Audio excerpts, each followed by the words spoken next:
get into today's lesson, and I think it's a timely lesson. Everybody, we see what's happening all around us, what's going on. We're seeing more and more fires. You guys keeping up with the fires, right? All over. And we know what this is all leading to. It's definitely going to contribute to the famine. And we are heading into a time where we're going to need that faith that will feed us. Right? Once again, I'm going to say it again. We're going to need that faith that will feed us. That will feed us both physically as well as spiritually and lead us into the kingdom.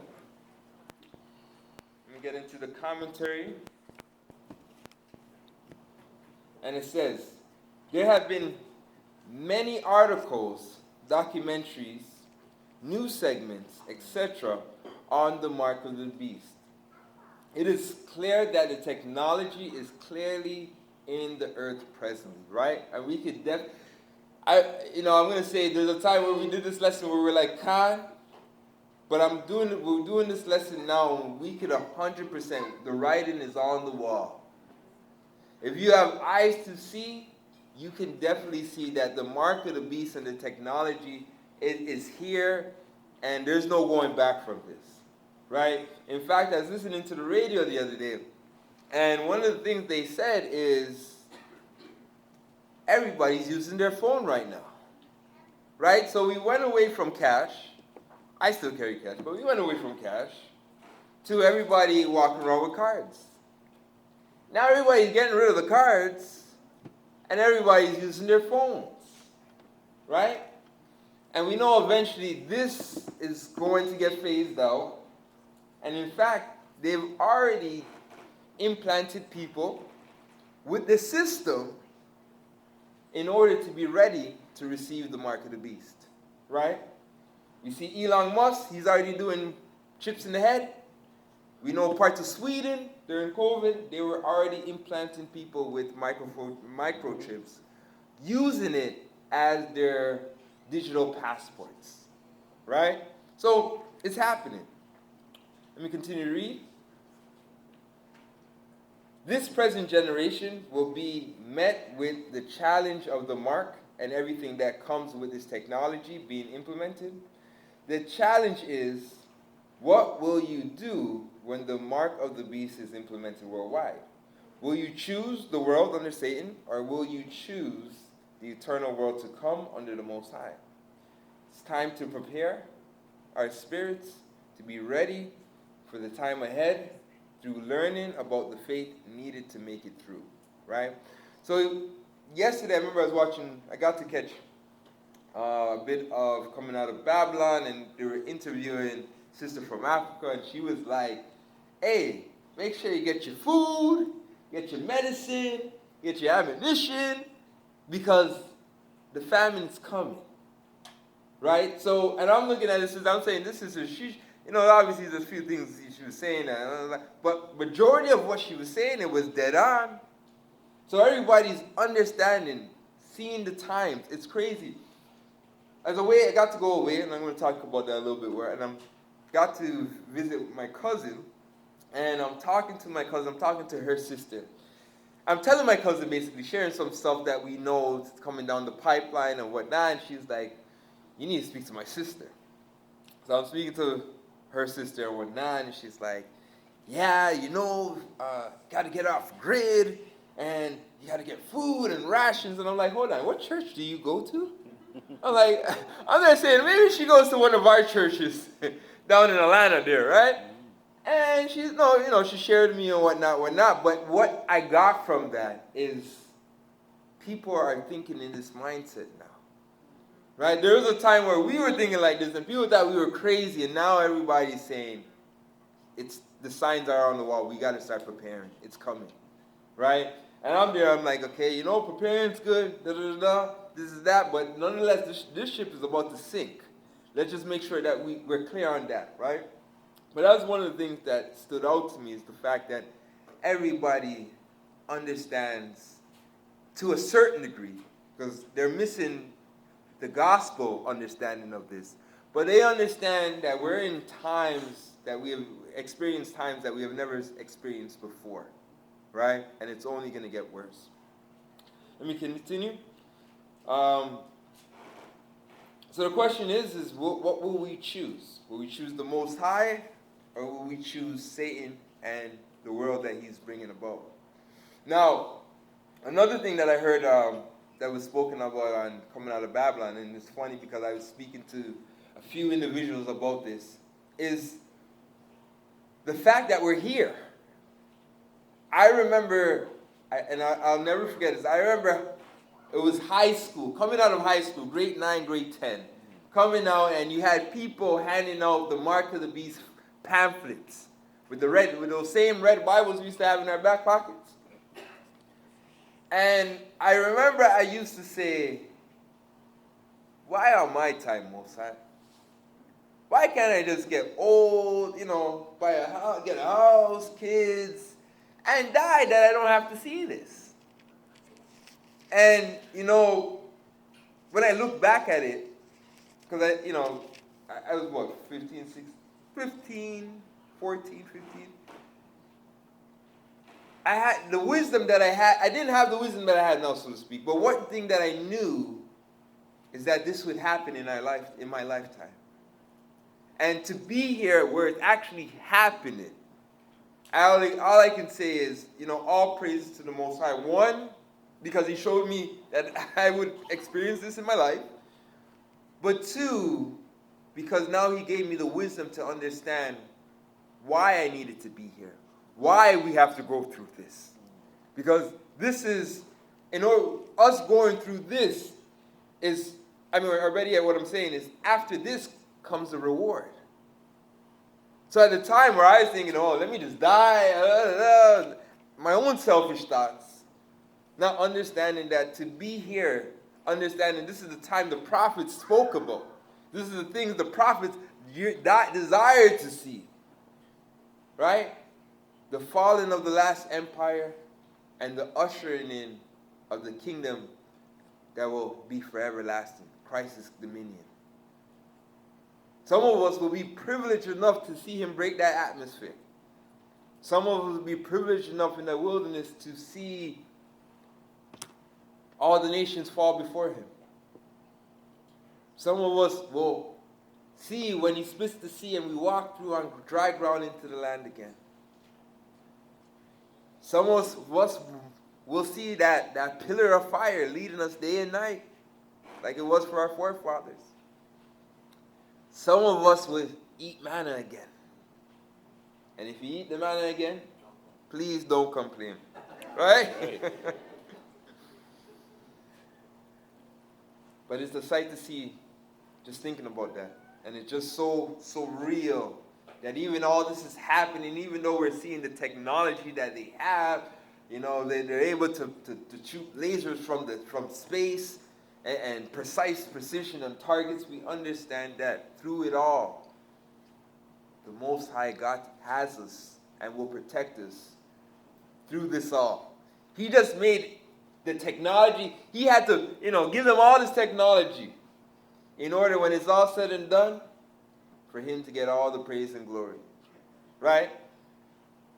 Let's get Revelations. Chapter 13. We're going to go 11. Start from verse 11 down to verse 17. Come on. Ready? Yeah. All right. We're in the book of Revelations, chapter 13, verse number 11. And I beheld another beast coming up out of the earth, and he had two horns like a lamb, and he spake as a dragon, and he exercised all the power of the first beast before him, and causes the earth and them which dwell therein to worship the first beast, whose deadly wound was healed. And he doeth great wonders, so that he maketh fire come down from heaven. And he does great wonders. And I know we spoke about this in time past, how when they're doing, wars in Syria and whatnot, people said it looked like fire coming down from heaven. Oh man, what I'm seeing now, that was a walk in the park. Now they got lasers. And they're, as I said, they're very precise on the things they wanted to hit. So this technology, not to even mention what they got planned with the Project Bluebeam, right? To deceive the masses, to let them feel, in one case it would be a simulation of the rapture, the rapture. This big deception. In some cases, it'll be like, Christ is over, well, they'll use this term. Jesus is over there, or he's over here. And you used to wonder when you read those scriptures when Christ says, if they say I'm over here, don't go. You used to wonder, like, okay, what could make them do that? Well, the technology that they have will definitely be used to fool the masses. Keep on going. Verse 13 from the top, and he doeth great wonders, so that he maketh fire come down from heaven on the earth in the sight of men, and deceiveth them that dwell on the earth by the means of those miracles which he had power to do in the sight of the beast. All right, so many will be deceived by this technology that they're unrolling now, right? Some of it is mind-altering stuff. Some of it, as I said, they're using holographic technology, and what we're seeing with the holographic technology, that you can actually interact with it. Going back to what I was talking about, where Drake took the book out of the holograph's hand. So we're seeing where this technology can actually interact, right? We'll keep on going. Saying to them that dwell on the earth, that they should make an image to the beast, which had the wound by a sword and did live. And he had power to give life unto the image of the beast, that the image of the beast should both speak and cause that as many as would not worship the image of the beast should be killed. And he caused all, both small and great, rich and poor, free and bond, to receive a mark in their right hand or in their foreheads, and that no man might buy or sell, save he that had the mark, or the name of the beast, or the number of his name. Right? No one could buy or sell unless they had the mark.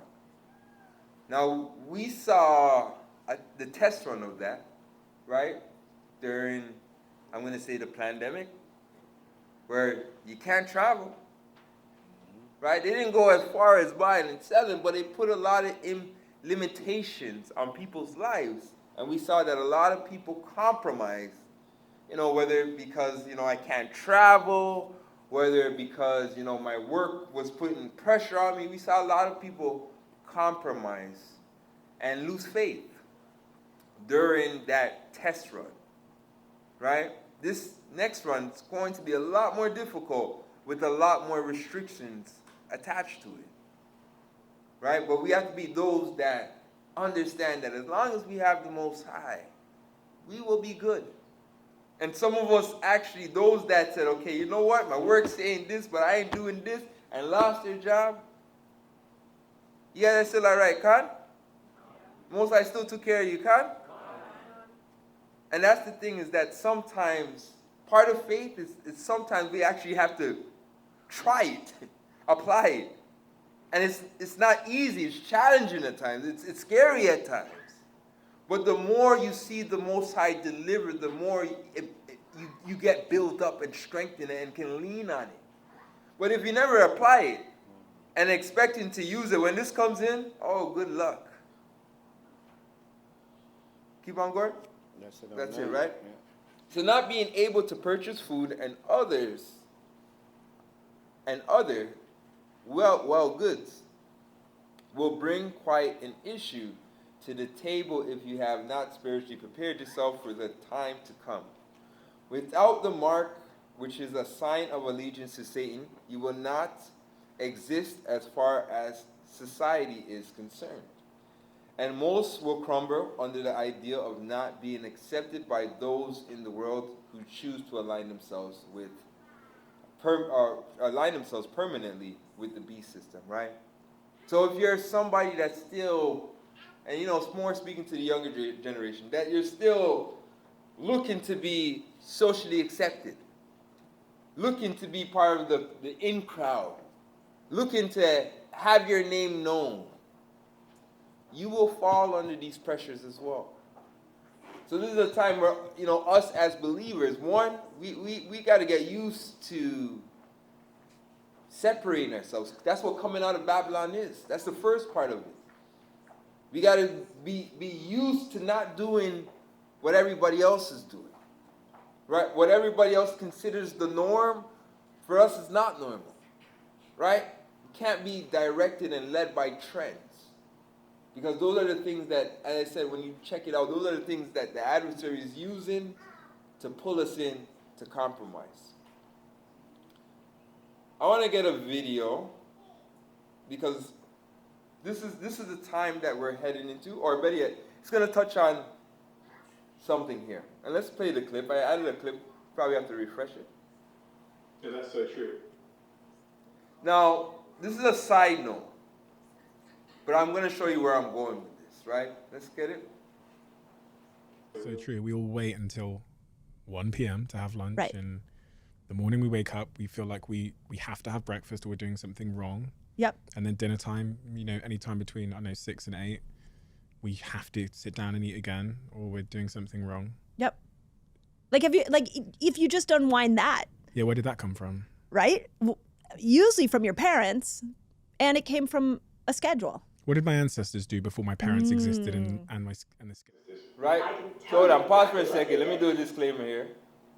Now, where this lady goes, there's something she says that we can all understand, but I thought it was so powerful.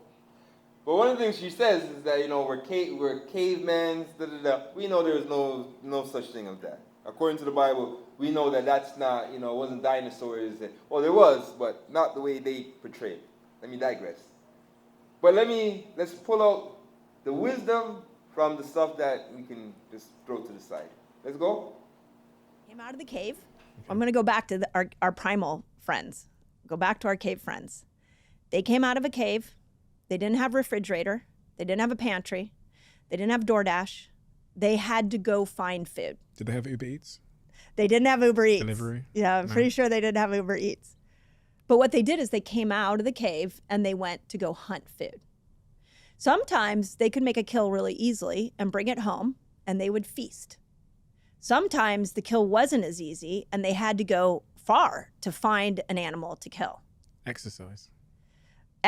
But what did they do when they had to go super far and they couldn't get food? They switched over into this ketogenic energy system. Mm-hmm. And that ketogenic energy system supercharged them because every cell in the human body is the number one priority of our cells is survival.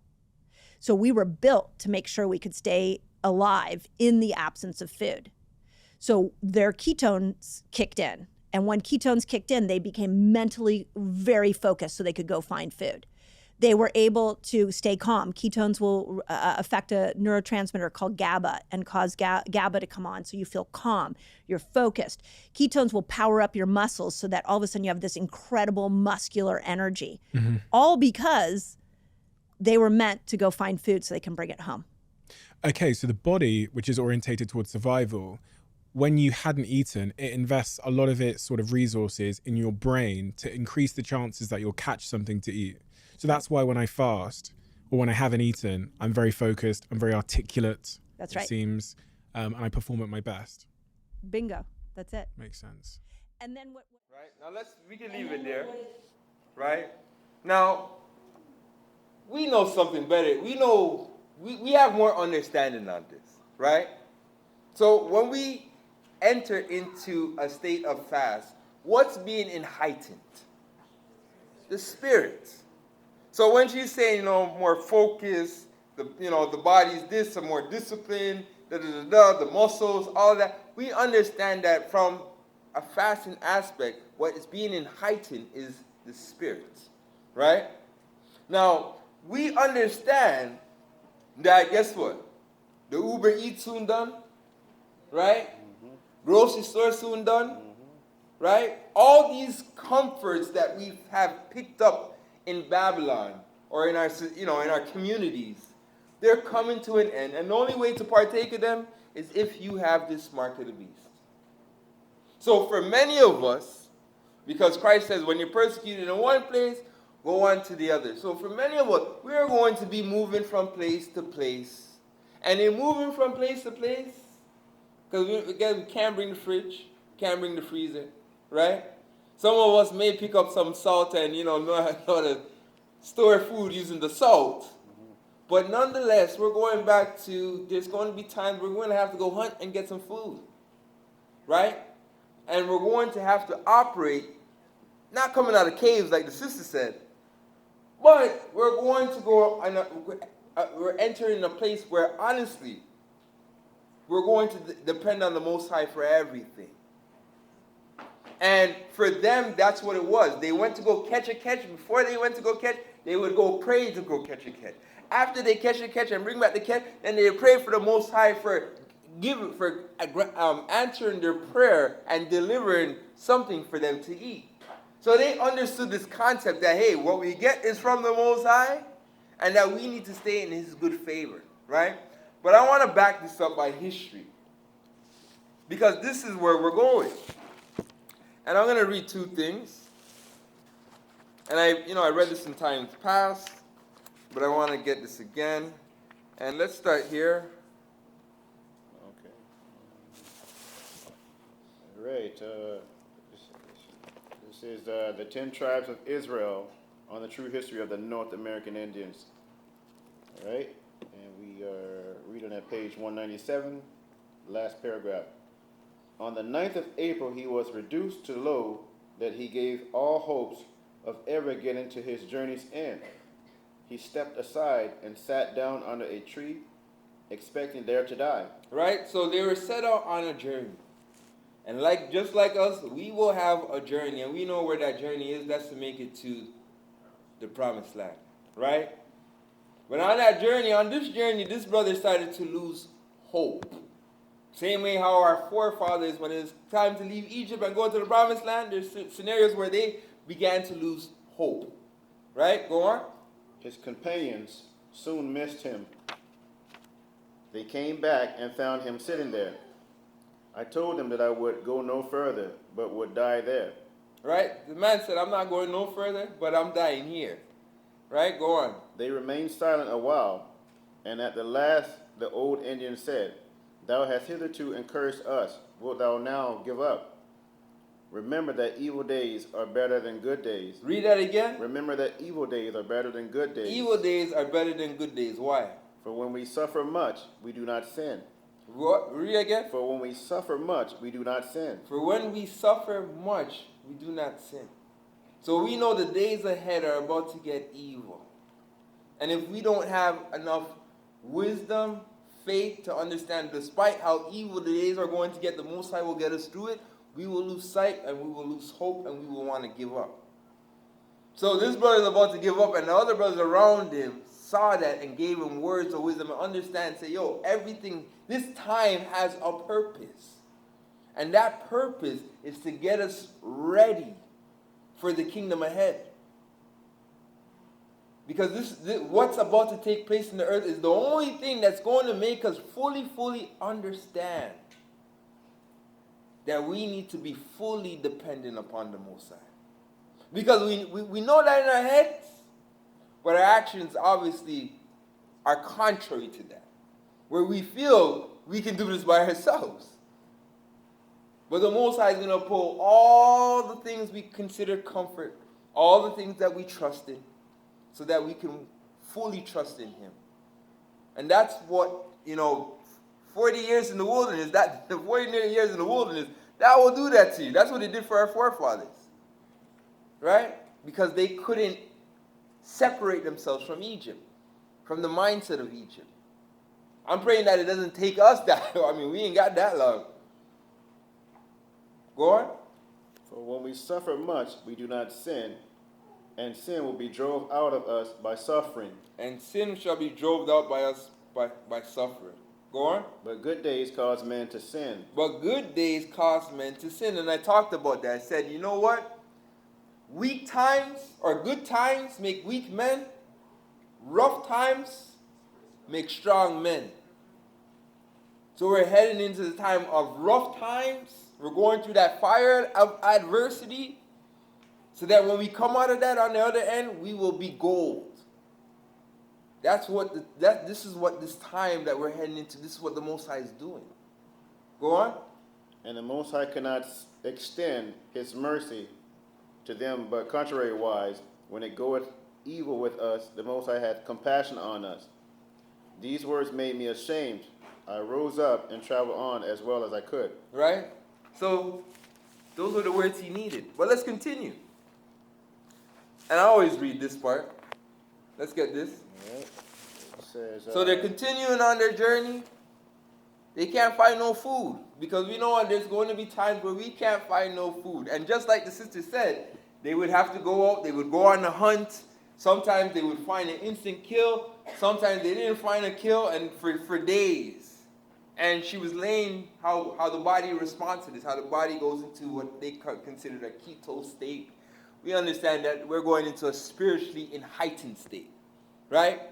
Go on. It says, brother, as you have lived with the white people, you have not had the same advantage of knowing that the great being above feeds his people and gives them their meat in due season. Right? So the Most High, so them understanding being on a hunt and gather type of mind of society, they understand that the Most High always feeds his people. I mean, Christ said himself, look at creation. Aren't you not much more? So they understood this. Why? Because, as I said, everything they had to depend on the Most High to provide. They needed rain for crops. He had to provide it. They had to be in his good grace for him to provide it. Right? In some cases, he still provided it. Go on. As we Indians, who are frequently out of provisions and yet are wonderfully supplied, and that so frequently that it is evidently the hand of the great Ahaya, this is their language, signifies the owner and ruler of all things that doeth this. Right? So he understood that the Great Spirit, that's what they considered him, the Great Spirit, Ahaya, that he does this. But because this brother here was plugged into the Western society, he had his barns, he had his supermarket, he had his pizza store, he had all these things. He never was able to experience this. So now it's hitting him for the first time, and he's like, yo, we're about to dead off. There's no food. And these guys had to remind him, say, brother, I've been young, I've been old, and the Most High has never failed me. Keep on going. Whereas the white people have large stocks of tame cattle with grain, and therefore have not the opportunity of seeing and knowing. Right? And it's not just, I'm going to say white people. All the nations do this. In fact, that's what Christ says. He says that's how the nations think, to trust in their wealth. So all the nations are preparing and storing and doing all these things for this day. But for us, that's not the case. Because those are the things we're not supposed to put our trust in. We're supposed to put our trust in the Most High. And that's why Christ says, man shall not live on bread alone, but by what? Every word that comes from. And that's the mindset we need to have. Go on. And knowing that they are supported by the ruler of heaven and earth. Brother, I know that you are now afraid that we will all perish with hunger, but you have no just reasons to this fear. Brother, I have been young, but am now old. I have frequently been under the like circumstances that we now are, and that some time or other, in almost every year of my life, yet I have hitherto been supported, and my want supplied in time of need. He says, brother, sometimes suffers us to be in want in order to teach us our dependence upon him. And sometimes he does what? Read that again. Sometimes suffer us to be in want. Sometimes he suffers us to be in want. So we can do what? So we can be in our dependence upon him. Right? And this is the time that we're headed in. So what I don't want, and I know we're still going to get, when we're on the journey, Deacon, there's no food. It would have been better if we stayed, you know, you're going to hear something of that nature.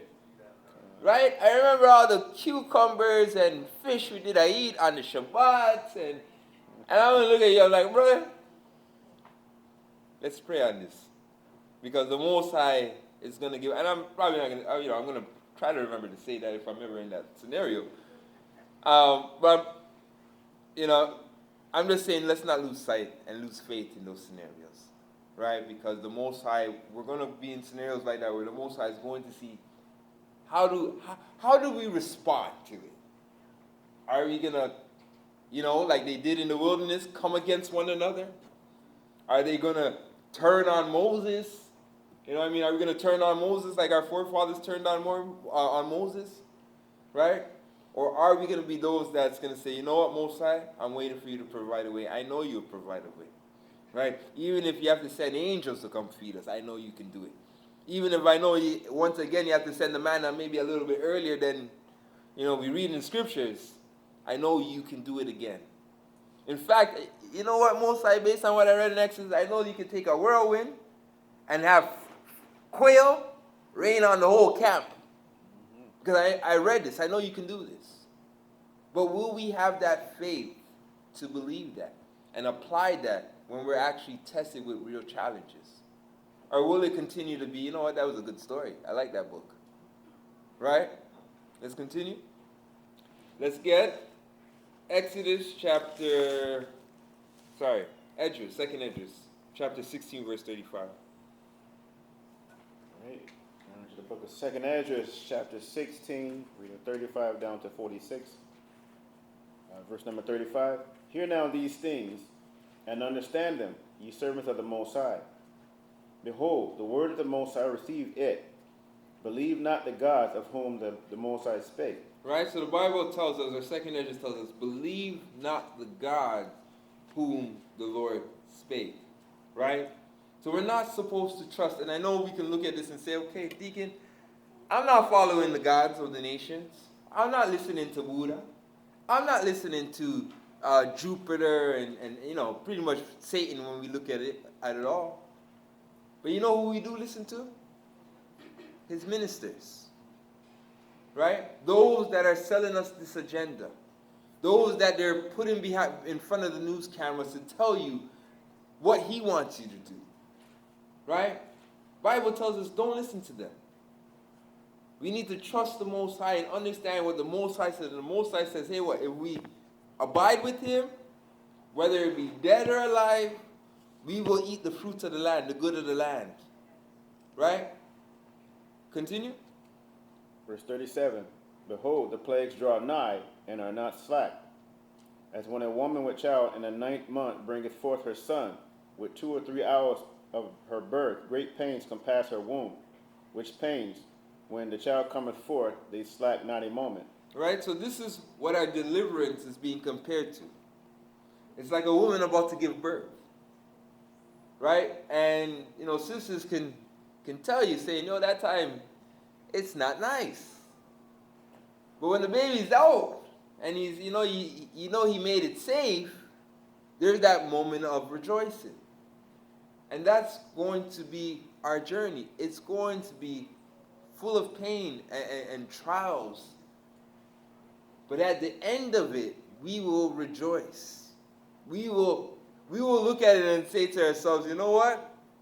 Everything that we went through in order to get this part of the thing, it was worth it.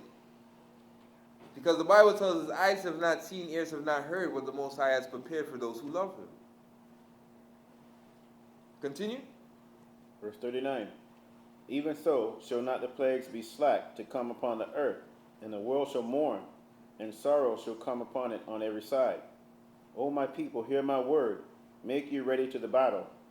And in those evils be even as pilgrims upon the earth. And in those evils be like pilgrims upon the earth. So the Bible tells us that the plagues are drawing nigh. They're drawing near. They're getting closer. Right? And if you notice, they've already started speaking about, oh, we got a new variant showing up itself. Right? Yeah. So they're already talking about, putting on back masses, lockdowns and whatnot. Right? Now the Bible tells us that there's going to come a time where it's going to be the final lockdown. But we see the writing on the wall that we're close. We're close to that point, right? Continue. He that selleth, let him be as he that fleeth away. Right? So he that selleth, like he that does what? Fleeth away. That flees away. Meaning that, hey, you might be in the business of selling, but prepare yourself that at any moment you're willing to take a loss, right? Because, as I said, everybody, the government is looking to take away all resources from everybody, right? Because by doing that, that enables them to put in the, what was the system they were calling it? Where everybody pretty much gets the same thing?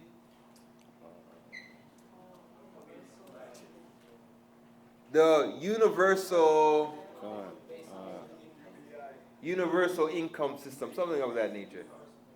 Basic income? Say again? Basic universal income. Thank you, guys. Right? Keep on going. And he that buyeth as one that will lose. He that occupieth merchandise as he that had no profit buyeth. And he that buildeth as he that shall not dwell therein. He that soweth as he should not reap. So also he that planteth the vineyard as he that shall not gather the grapes. They that marry as they that shall get no children, and they that marry not as the widowers. Right? So we always have to have it in our mind that, hey, there's a possibility at any moment or any time, all these things that we had our heart set on accomplishing or doing, that, there's a high chance they ain't going to get accomplished.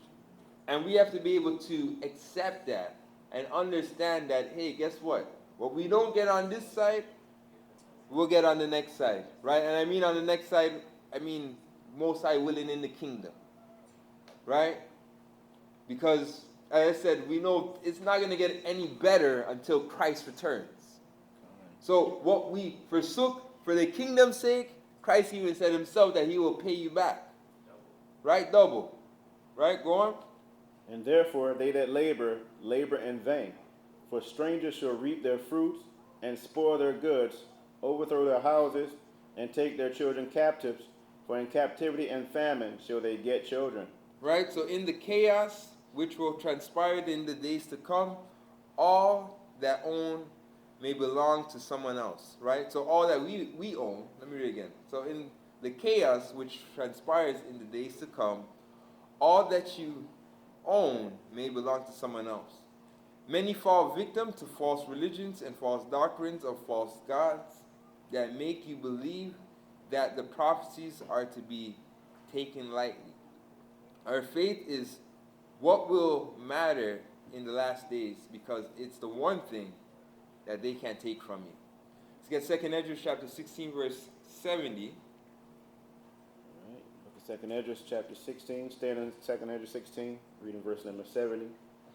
For there shall be in every place and in the next cities a great insurrection upon those that fear the Most High. Right, so this is where we are headed. Read it again. For there shall be in every place and in the cities, in the next cities, a great insurrection upon those that fear the Most High. Go on.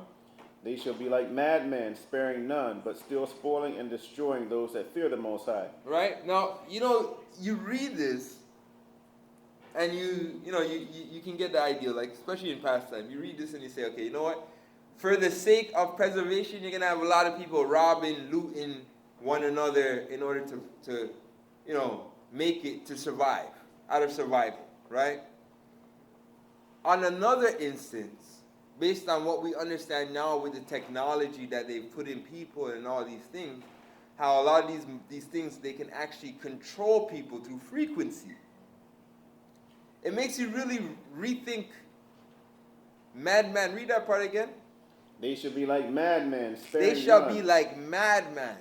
Go on. Sparing none, but still spoiling and destroying those that fear the Most High. Right? So when you think about it, will these people be controlled to be used as weapon against the righteous? Because when you look at it, it doesn't say, in other scriptures where it says, a neighbor shall be against neighbor. Like, just people attacking people. No. This insurrection should be on the righteous alone. Keep on going. For they shall waste and take away their goods, and cast them out their houses.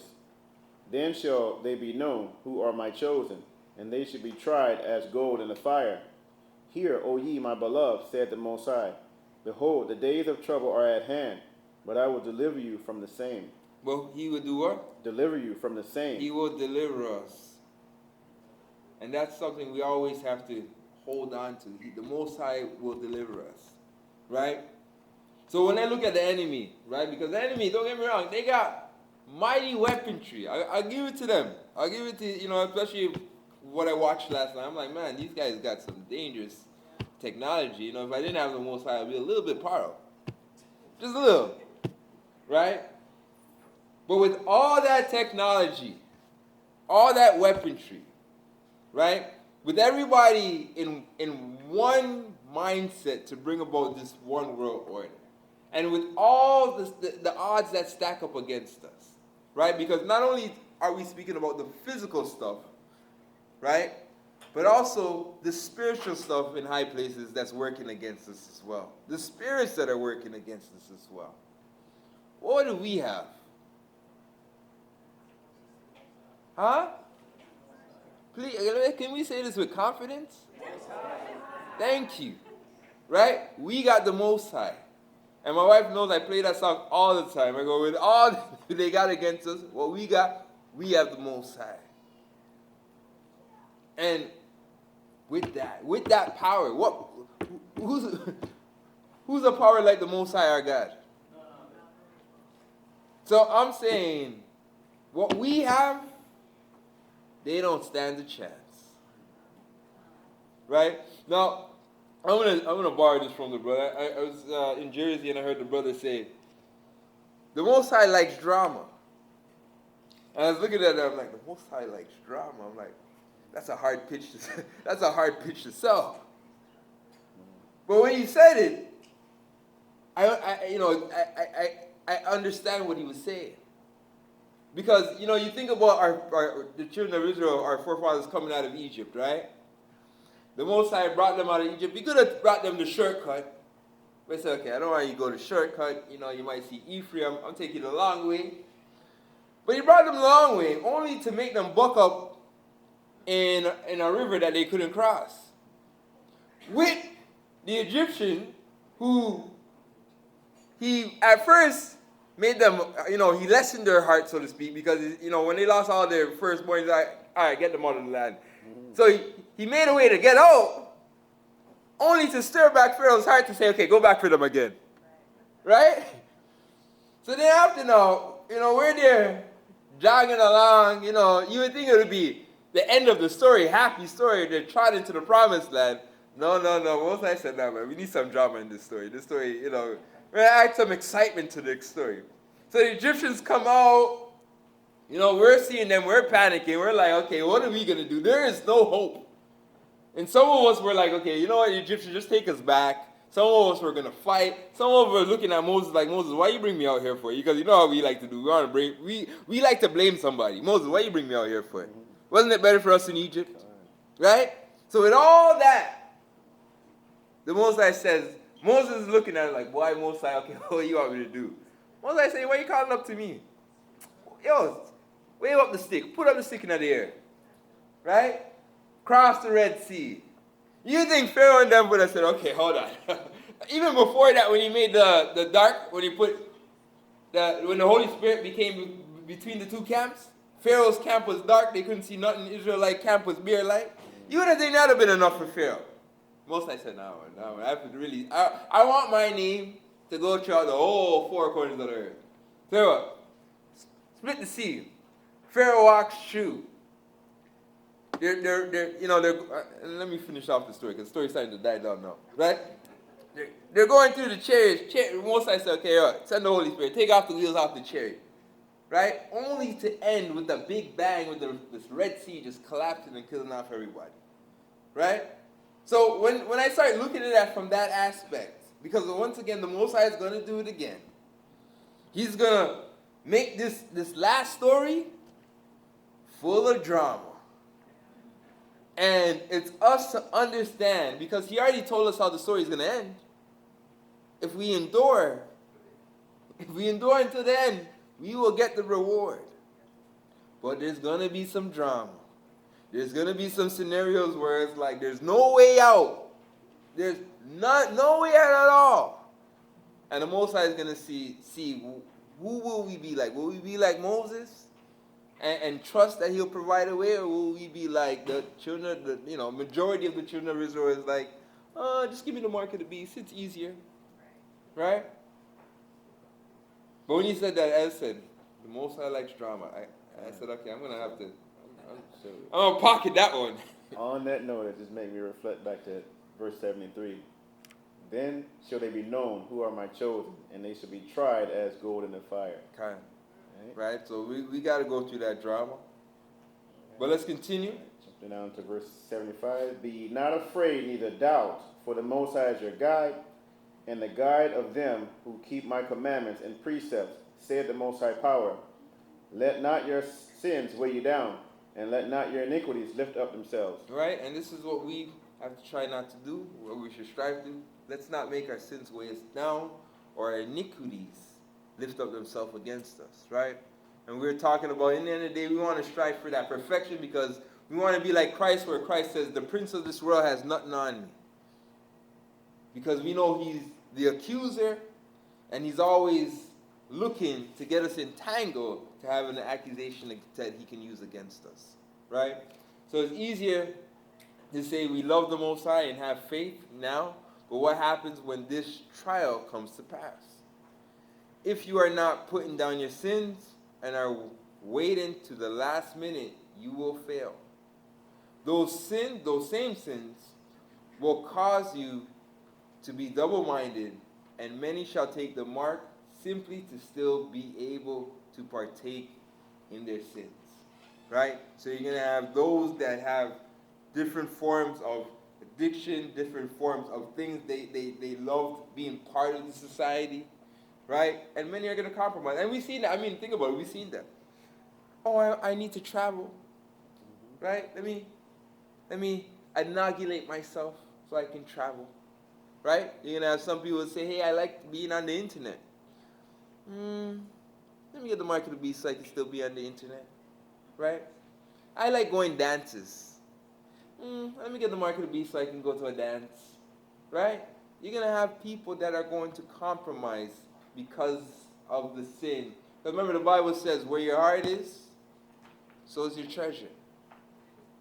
So if we have not separated ourselves from these things and allowed the Most High to be where our heart is, then we're always going to constantly find a way to invest in the things that we consider to be treasure. Whether it be our time, whether it be our finances, or whether it be willing to give up your own vessel just to have a little piece of the pie. Right? Let's continue. Let's get Matthew chapter 4, verse 1.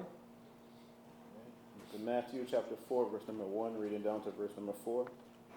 Then was Yeshua led up of the Spirit into the wilderness to be tempted of the devil.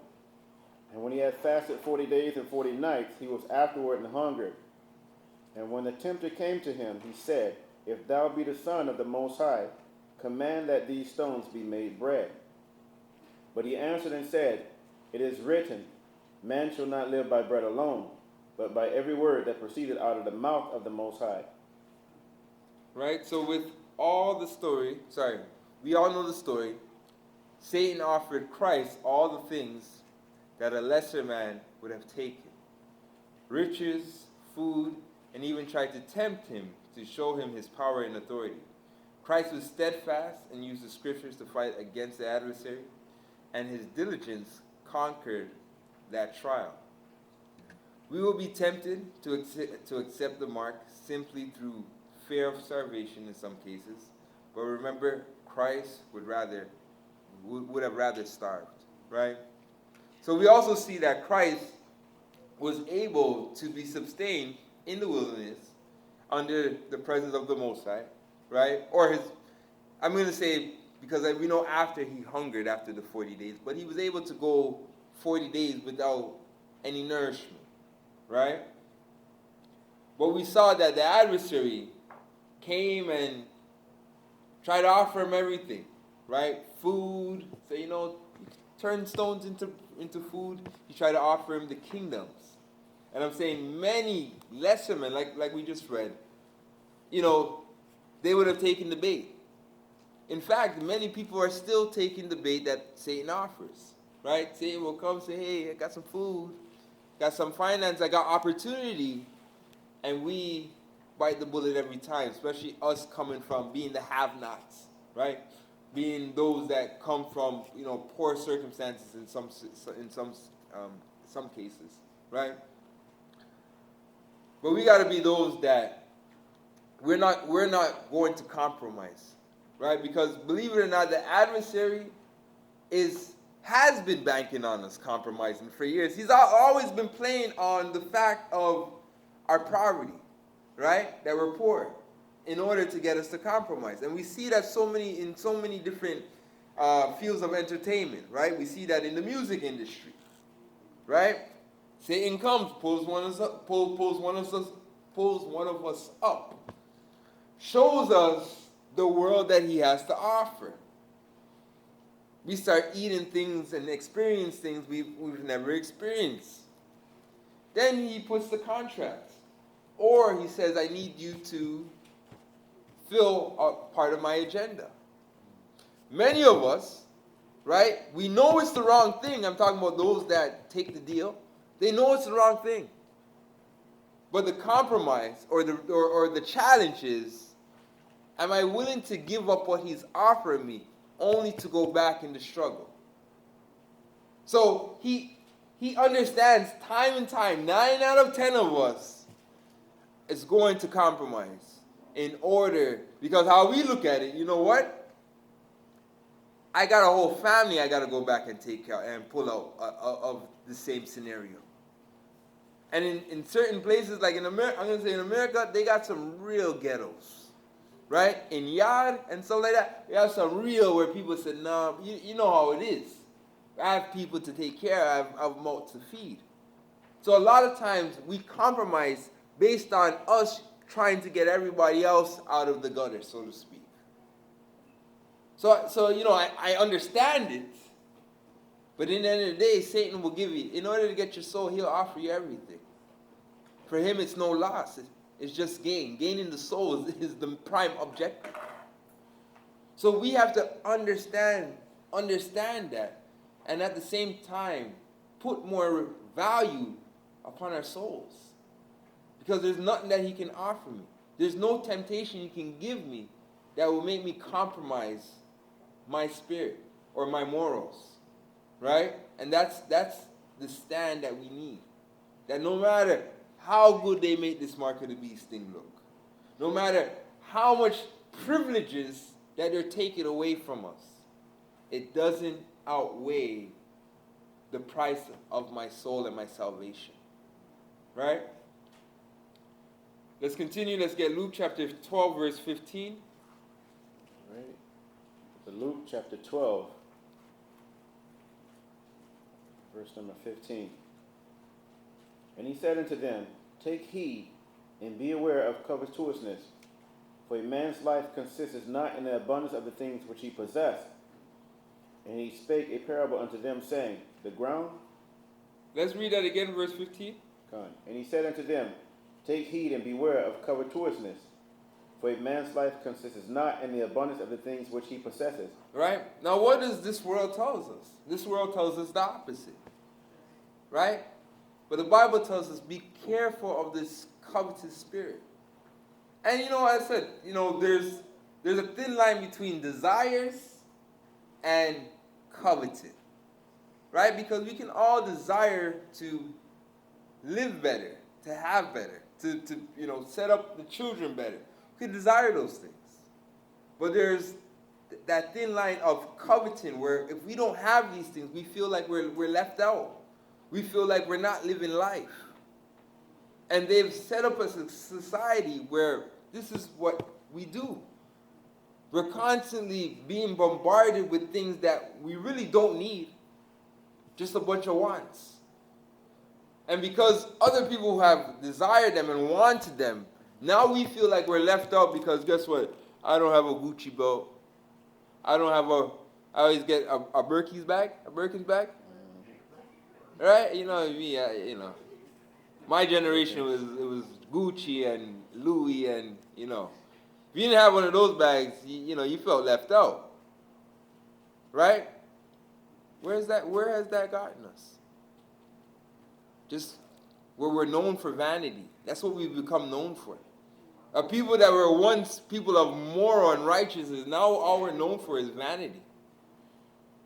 And it's in every part of our culture, or what we call culture. Go on. And even that's a setup. Even that's a setup. Because it's like Satan has used these individuals to be his marketing ads. Right? Every celebrity that you look at, they're marketing for Satan. I gotta have that because guess what? Beyonce has it. I want to be part of the beehive. Right? Go on. And he spake a parable unto them, saying, The ground of a certain rich man brought forth plentifully. And he thought within himself, saying, What shall I do, because I have no room where to bestow my fruits? And he said, This will I do. I will pull down my barns and build greater, and there will I bestow all my fruits and my goods. And I will say to my soul, Soul, thou hast much goods laid up for many years. Take thine ease, eat, drink, and be merry. But the Most High said unto him, Thou fool, this night thy soul shall be required of thee. Then whose shall those things be which thou hast provided? So is he that layeth up treasure for himself, and is not rich toward the Most High. Who does what? So is he that layeth up treasure for himself, and is not rich towards the Most High. Is not rich towards the Most High. Right? So we need to invest these last days on becoming rich with the Most High. Building that relationship with the Most High. Because really and truly, it's that relationship that's going to help you to carry you over to the next side or the next part of this journey. But if we're not building a relationship, or better yet, some of us just need to re-strengthen that relationship with the Most High. Right? Through our prayer time, through, how, me and my wife were talking, we're like, we got to get back to that first love of, how we used to do our Sabbath nights, and, we made it special. We're singing, praising, and worshiping. Like, we need to strengthen all these different areas just so we can rekindle that relationship. Make that relationship even stronger, should I say. Because it's not like, we left the Most High. No, but we need to make this relationship even stronger. We need to get closer to the Most High. I want to know, when Christ talks about that secret place, how we need to get into that secret place, that's where I want to find out how we getting into. I want to become that close, where I can say, you know what? I'm in the bosom of the Most High right now. I'm under his wings. I'm under Christ's wings. Right? Continue. Verse 22, And he said unto his disciples, Therefore I say unto you, take no thought for your life, what ye shall eat, neither for the body, what ye shall put on. The life is more than meat, and the body is more than raiment. Right? So the problem with the system today is that it teaches that the exact opposite. And I was talking about this just a second ago. We worry ourselves to death to fill our bellies with junk and clothe ourselves with whatever society dictates as the popular trends. Right? And we're all guilty of that. I think all of us, we fall victim to that. Our desire to live in such a way, instead of having the mindset of Christ, will cause many to fall because of the system coming into the fullness. The fullness will be far more perverse with its indulgence and standards than now. Right? So, where this is going to lead, the perversion, right? And we're already seeing it where they're actually, in order to bring this perversion even further, they're building ultra universes so that people can live out these fantasies in the metaverse. Right? This is what they're doing. Go on. Let's get 1 Kings chapter 17, verse 1. All right. 1 Kings chapter 17, verse number 1, reading down to 6. Right? But even with the perversions, we see, them trying to bring back pedophilia, all these things that were in the ancient Roman Empire. They're trying to implement them again. Go on. And Elijah the Tishbite, who was of the inhabitants of Gilead, said unto Ahab, As the Most High Power of Israel liveth, before whom I stand, there shall not be dew nor rain these years, but according to my word. And the word of the Most High came unto him, saying, Get thee hence, and turn thee eastward, and hide thyself by the brook Cherith, that is before Jordan.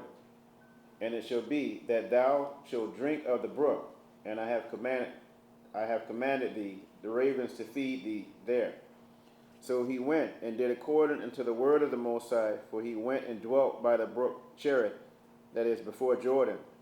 And the ravens brought him bread and flesh in the morning. Who brought him what? The ravens brought him bread and flesh in the morning, and bread and flesh in the evening, and he drank of the brook. Right? So even creation, the Most High will even send creation to take care of you. And this is to show you just how important, those who fear the Most High, how important you are in His eyes. That even creation itself fights on your behalf. So because remember what He said, no rain. So He prophesied and stopped it from raining for three years. And while this famine was going on because of no rain, and everybody was without food, in some cases, I'll just say without food, dealing with the famine, he was eating good. He was being taken care of, right? And we've seen that even after that, later on in the story, he would go to a sister's house, and the sister only had a jar of oil. And through him giving her the wisdom, that sister was able to even sustain herself through the famine. While the majority of the children of Israel, who had access to the same God, who had access to the same Spirit, being the Holy Spirit, were in hunger and thirst. And it's not like they couldn't access, because the Most High has given this to us freely, but they didn't have the wisdom to apply themselves during that time of distress, right? So Elijah prophesied that there would be a famine in our land due to the wickedness of our people and their rulers. It got so bad, people were eating their own babies in small instances. Elisha was eating very well because his faith in the Most High, right? So that's something that we always have to remember, that the Most High, there might be times where, hey, you know what? We might have to hold our bellies a little. But He will give us what we need when we need it. And at the same time, what we also got is understanding that, hey, you know what? Sometimes when we're not eating as we were programmed to eat, that is actually beneficial to the mind and the body. Because guess what? One of the things she said is that in that state, we stay calm. And I'm like, hold on. At the end of the world, the system against you, we're going to need some calm people.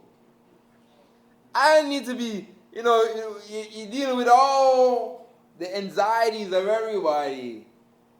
And you're just trying to, you're there, I'm going to say, you're there still dealing with, trying to keep your own composure, so to speak. Right? So these scenarios are actually going to help us to stay grounded in the Most High. Right? Let's continue though. Let's get Psalms chapter 4, verse 1. Book of Psalms chapter 4, verse number 1, reading down to 5.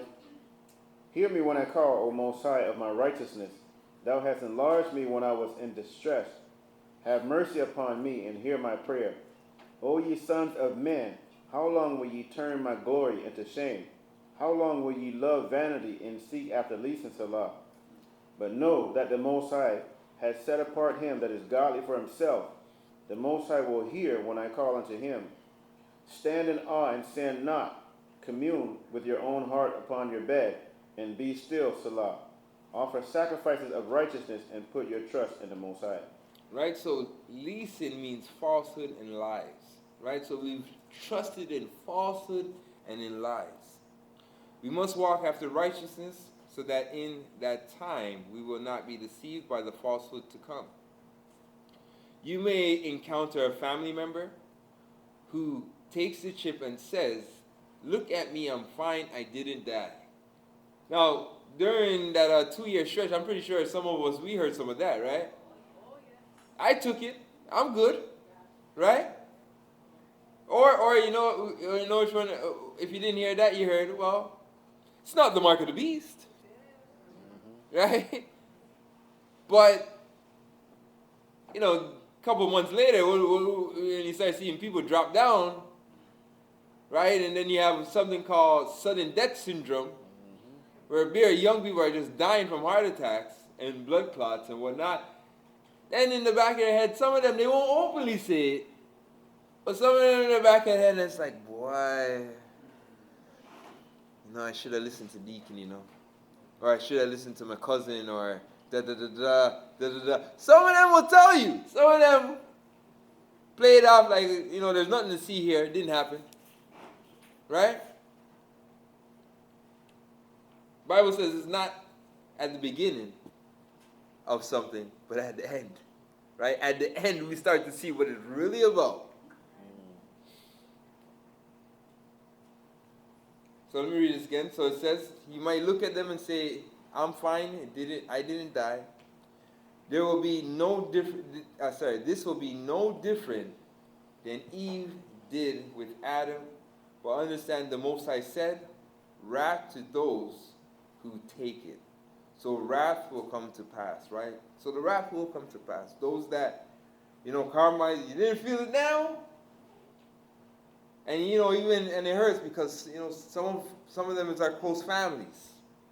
And we don't know, if when they turn on the switch, what will happen.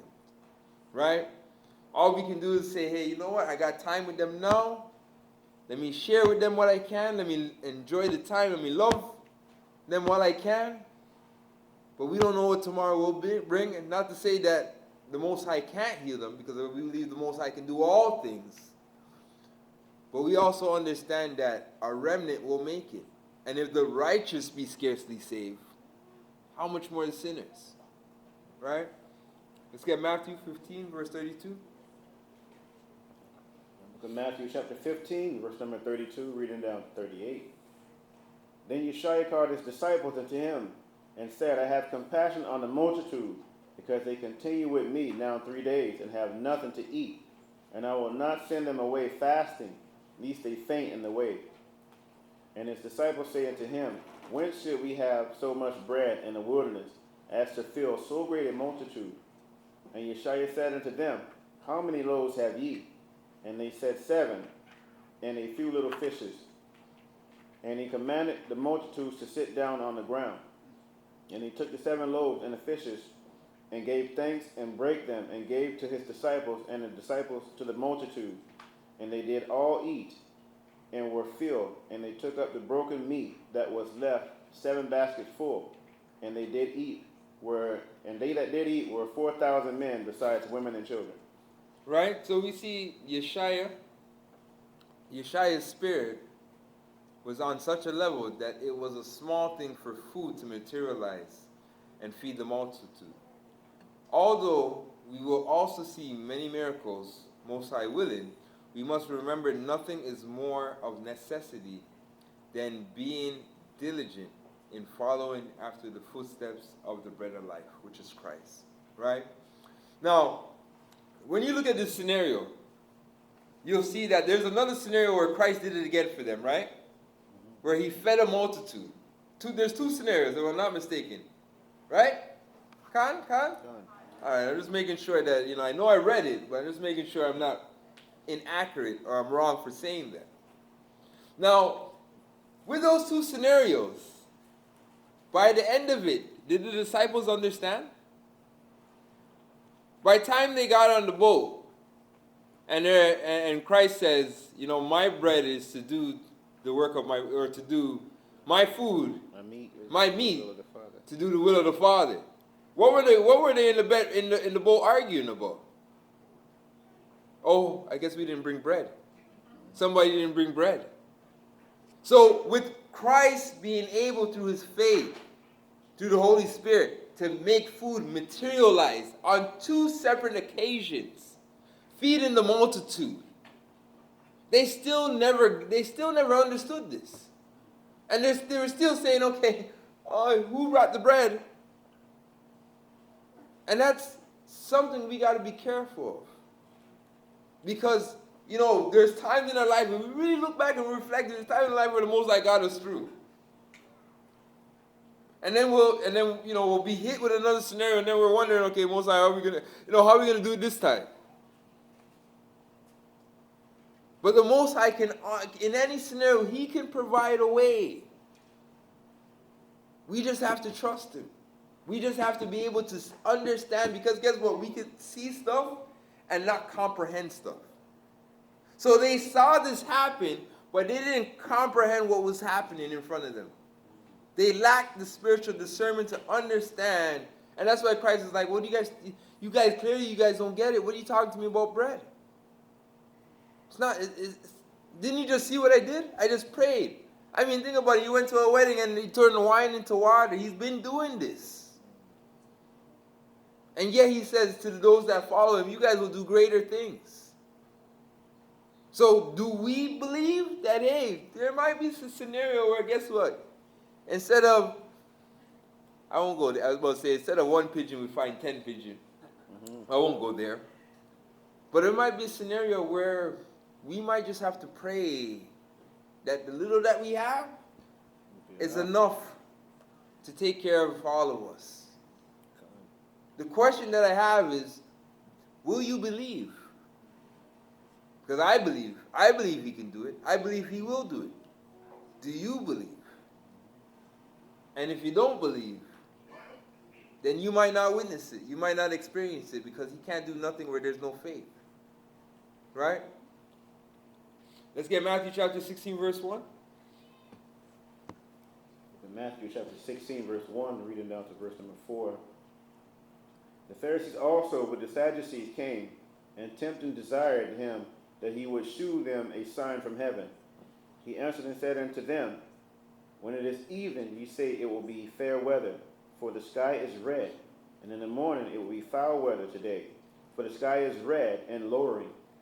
O ye hypocrites, ye can discern the face of the sky, but ye cannot discern the signs of the times. A wicked and adulterous generation seeketh after a sign, and there shall no sign be given unto it, but the sign of the prophet Jonas. Right? So this generation, we ain't getting no sign. And to be honest, even though we ain't getting no signs, we're still seeing signs. But for us, the only thing that this generation would get is Christ. Right? That's why Christ says, same way how Jonah was in the world for 3 days and he wrote, and we're only getting the Son of Man, which is Christ. That's the only thing that us putting our faith in, which is which in the end of the day, because we got to go through the Son to get to the Father, right? That's the only way we're going to make it through the storm ahead. But without that, we are doomed. So I ask, is anybody still looking for a sign? Because, if you are, I wish you luck.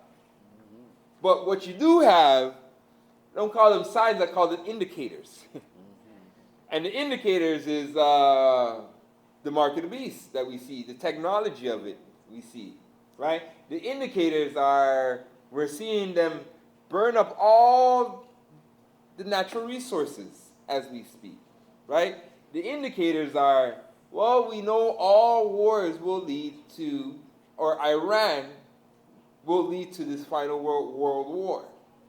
And if you look at the board, they got all the pawns in place. So we don't get signs, but we get indicators. And just like you can look up in the sky and say, guess what? Let me bring my umbrella outside because today it looks like it's going to rain. You should be able to see the signs of the times and be able to say, guess what? It's time for us to get right with the Most High. It's time for us to get under, as I said, that hedge of protection, because everything that I'm seeing happening, the burning places over there, I'm seeing earthquakes over there. I'm seeing the rain and lasers from the sky. I'm like, man, we need it more than ever. It's in the Maui one, yeah. Right? So we ain't got the signs, but we got the indicators. Let's continue. Second Esdras. Let's get 2nd Esdras chapter 1 verse 33. And actually, I didn't read this. Let me read this. So with all the signs happening today, our people are still looking for signs to get right. Even when we know we intend on doing something according to our carnality, we act like because a lightning bolt or something didn't hit us, everything is fine. Judgment is still coming, whether you die tomorrow or you make it to the bitter end. Right? We all have a day before Christ to give an account. Let's get 2nd Esdras. Second Esdras chapter 1, verse 33, reading down to 40. Thus said the Almighty Lord, your house is desolate. I will cast you out as the wind does stubble. And your children shall not be fruitful, for they have despised my commandment and done a thing that is evil before me. Your houses will I give to a people that shall come, which not having heard of me yet shall believe me, to whom I have shewed no signs, yet they shall do that I have commanded them. They have seen no prophets, yet they shall call their sins to remembrance and acknowledge them. I take to witness the grace of the people to come, whose little ones rejoice in gladness. And though they have not seen me with bodily eyes, yet in spirit they believe the thing that I say. And now, brother, behold with glory, and see the people that come from the east, unto whom I will give 4 leaders, Abraham, Isaac, and Jacob, Hosea, Amos, and Micaias, Joel, Abdias, and Jonas, Nahum, and Abach, Sophonias, Aggeus, Zechariah, and Malachi, which is called also an angel of the Most High. Right? So, if we don't take these last days serious, our children will inherit the kingdom, and we will inherit outer darkness like former generations. We have the prophets of the Bible to warn us, and those that the Most High set up to help us understand the path to the Father. What more do we need? Right? Now,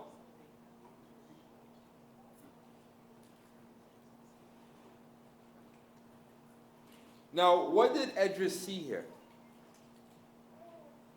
What did Esdras see in this vision the Most High was showing him? Anybody? Showing him the end. But in this particular vision of the end, because Esdras saw a lot of the end, what did he see? He saw those that didn't have the signs, didn't have the wonders, didn't have the prophets, but everything that they read in the book, they believed. So he saw the fulfillment of that. And some of us, and what I'm really saying is that some of us who are privileged enough and lucky enough to make it, that's who he saw. He saw those that were worthy enough to be part of that crowd, that didn't have the Most High coming down Mount Sinai and giving us and speaking us to us like he spoke to our forefathers. We didn't have the angel of the Lord guiding us into the promised land, but we believed. That's what Esdras saw. So this is not a matter of if it's going to happen, it's just a matter of when it's going to happen. And understanding that what the Most High is doing, he's preparing us to be part of that remnant that Esdras saw here. Let's get Hebrews chapter 11, verse 1. Hebrews chapter 11, verse number 1. We're reading down to verse 6. Now faith is the substance of things hoped for, the evidence of things not seen. For by it the elders obtained a good report. Through faith we understand that the worlds were framed by the word of the Most High, so that things which are seen were not made of things which do appear. That the worlds were framed by who? By the word of the Most High. So we understand. So what's being said there? Who framed the worlds? Huh? No. Christ. Read it again. Read it again. All right. By faith we believe what? Through faith we understand that what? The worlds were framed by the word. The word of who? That's The Christ. word of- That's Christ. We know in the end of the day the Most High created Christ and Christ created the world. But did he create the world or the worlds? Is it singular or plural? Huh? Plural. It's plural. So by faith we understand. So after this world, what's to come? You're going to prepare another world. Where does the Bible tell us that? I mean, we got John, we got Revelations, the new heaven and earth. So by faith, we understand that Christ created the worlds. This world is for the many. The world to come will be just for a few. Right? We understand that. Sorry. Continue. Yeah. Verse number 4. By faith Abel offered unto the Most High a more excellent sacrifice than Cain, by which he obtained witness that he was righteous, the Most High testifying of his gift, and by it he being dead yet speaketh. By faith Enoch was translated, that he should not see death, and was not found, because the Most High had translated him. For before his translation he had this testimony, that he pleased the Most High. All right, let's get 2 Kings chapter 6, verse 12. There's one more there. All right, 2 Kings chapter. You have one more there? yeah. Sorry, finish off verse 6. But without faith it is impossible to please him, for he that cometh to the Most High must believe that he is, and that he is a rewarder of them that diligently seek him. Right? So without faith it is impossible for us to please the Most High. For he that cometh to the Most High must believe that he is, and that he is a rewarder of them that diligently seek him. Right? So we have to believe that there is a reward for everything that we will experience, everything that we are currently experiencing and currently going through. We have to believe that there is a reward. And if not, then we're doing all of this in vain. We might as well give up right now. But I know that that's not the case. But we have to understand that everything that we will go through, everything that we're currently going through, it is worth the reward. Right? A reward, what's a reward, if you didn't have to work for that reward? If you didn't have to do nothing to receive the reward, you were just given to you at the end. How much would you value it? Right? But to know, say, hey, what? I have to trod. I have to go through mountain. I have to go through bush. I have to go swim in the water. Go jump over fire. All of that to receive it at the end. It's worth it.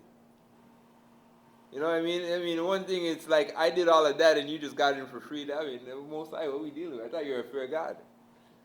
So we know that there has to be, not everybody can get, it's not like this world, where at the end of all the trials, at the end of the race, I got a ribbon for everybody. That's not this journey. This journey, those that will endure and go through the struggle, they will get the prize at the end. Right? Let's get 2 Kings chapter 6, verse 12. All right, 2 Kings chapter 6, reading from 12 to 18, verse number 12. And one of his servants said, None, my lord, O king, but Elisha, the prophet that is in Israel, telleth the king of Israel the words that thou speakest in thy bedchamber. And he said, Go and spy where he is, that I may send and fetch him. And it was told him, saying, Behold, he is in Dothan. Therefore sent he thither horses and chariots and a great host. And he came by night and compassed the city about. And when a servant of the man of the Most High was risen early and gone forth, behold, an host compassed the city both with horses and chariots. And his servant said unto him, Alas, my master, how shall we do? And he answered, Fear not, for they that be with us are more than they that be with them. And Elisha prayed and said, Most High, I pray thee, open his eyes, that he may see. And the Most High opened the eyes of the young man, and he saw. And behold, the mountain was full of horses and chariots of fire round about Elisha. And when they came down to him, Elisha prayed unto the Most High and said, Smite this people, I pray thee, with blindness. And he smote them with blindness according to the word of Elisha. Right? Now the Bible says the weapon of our weaponry, or the weapons of our warfare, thank you, are not carnal. Right? But these are the weapons we have. Right? At the time when, and you know, there's, because when you read the entirety of the story, what was going on was Elijah was telling the king of Israel every place not to be, because the king of Syria had an ambush against him.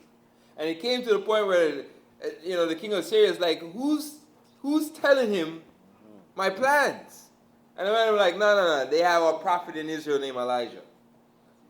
And they said, okay, you know what, we need, he's a problem, we need to go get him. And, you know, for us, you know, we have to understand the Most High told us everything that they're in their secret bed chambers thinking about and plotting. The Most High has revealed it to us. And they're saying, okay, you know what? We need to get them out of the book. Because that book is that insight into the whole plan. So, you know, once they realize they can't get us out of the book, they say, okay, here we need to take another crafty counter. And that's a lesson in itself. But the point that I'm more focused on is the fact that is that we understand what they're doing, what they're going to do. And just like Elijah did, he understood what? That, because it was only these two. So he's looking at it, where, you know, the brother that's with him is looking at it like, yo, we are outnumbered. But what did Elijah say to him? He asked the Most High to open his eyes. There's more of us than there is of them. And that's why I said, and even Christ said, Christ is like, don't you know I could call down legions right now? We have to understand that, yo, us being in tune with the heavenly realm, there's a military up there that is far superior than the little cadets they have down here. And that's who we have on our side. That's who we have protecting us. That's what we have 24/7. You know, and you hear of scenarios where brothers will go in a car accident, the car comes out as a pretzel, and wonder how he made it out of that alive. I'm trying to not say it this way. I know scenarios where guys thought they were about to lose their life, whether it be a shooting or something of that, and they made it out unscathed, only to realize the Most High protected them in that scenario. Let's continue. And then even going back to our weaponry, imagine being surrounded, a whole town surrounded. And just with the prayer to the Most High, smite them with blindness. And the whole army's blind. And we're walking out in the mix of them. This is the weaponry that we have. But will we utilize them? Will we use them? Or, you know, as I said, this sounds like a good story, Deacon. I love that book. What scripture? What verse again? What book? 2 Kings. I will read it when I get home. Right? But we need to start, what we read, we need to start applying it. Let's continue. So, there are far more powerful forces with us than there are those with this world. We must learn not to let our carnal eyes and emotions overthrow our faith.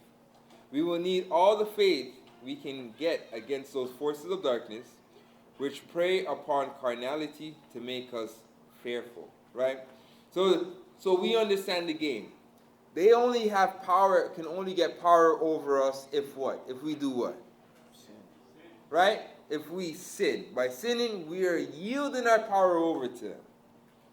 So the minute we take back our power and take back that control, really and truly, they have no power over us. Right? So, and that's the power we do have, that we can control. Let's get 2 Corinthians chapter 5, verse 5. Right. We're in Book of 2 Corinthians, chapter 5, verse number 5, reading to 7 here.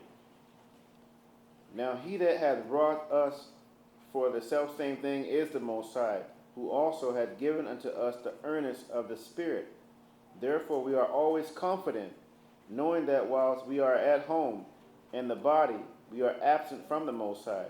We walk by faith, not by sight. For we walk by faith, not by sight. So having faith, have faith, and you will have spiritual substance which will not waste away with this decaying world.